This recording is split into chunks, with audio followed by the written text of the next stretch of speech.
Team India mystery spinner Varun చక్రవర్తి తన జీవిత ప్రయాణంపై కొన్ని interesting comments చేశాడు.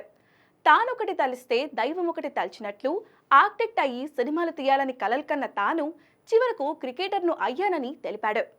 ఐసీసీ ఛాంపియన్స్ ట్రోఫీ 2025లో భాగంగా న్యూజిలాండ్తో జరిగిన మ్యాచ్లో వరుణ్ చక్రవర్తి 5 వికెట్లతో సత్తా చాటాడు.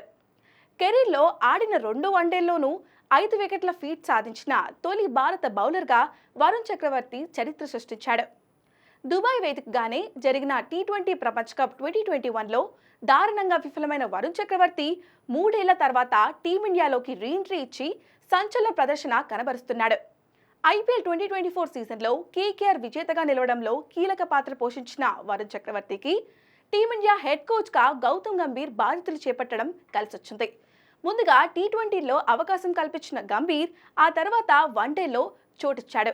అనేక విమర్శల మధ్య ఓ బ్యాటర్ను జట్టు నుంచి తప్పించి మరీ వరుణ్ చక్రవర్తిని ఛాంపియన్స్ ట్రోఫీ 2025కి ఎంపిక చేశాడు. కీలక మ్యాచ్లో అవకాశం ఇచ్చి తన నిర్ణయం సరైందని చాటి చెప్పాడు. ఈ సంచలన ప్రదర్శన అనంతరం మీడియాతో మాట్లాడిన వరుణ్ చక్రవర్తి ఆసక్తికరమైన విషయాలను పంచుకున్నాడు. నేను చాలా ఆలస్యంగా క్రికెట్ను మొదలుపెట్టాను. నా 26 ఏళ్ల వయసులో క్రికెట్ ఆడటం ప్రారంభించాను. అంతకుముందు వరకు ఆర్కిటెక్ట్ అయ్యి సినిమాలు తీయాలని కలలు కన్నాను. అందుకే నాకు భిన్నమైన కెరీర్లు ఉన్నాయి. ఇది చాలా విచిత్రంగా ఉంటుంది. 26 ఏళ్ల తర్వాత క్రికెట్ గురించి కలలు కనడం మొదలుపెట్టాను. అవన్నీ నిజమవుతున్నాయి కాబట్టే ప్రస్తుతం సంతోషంగా ఉన్నాను.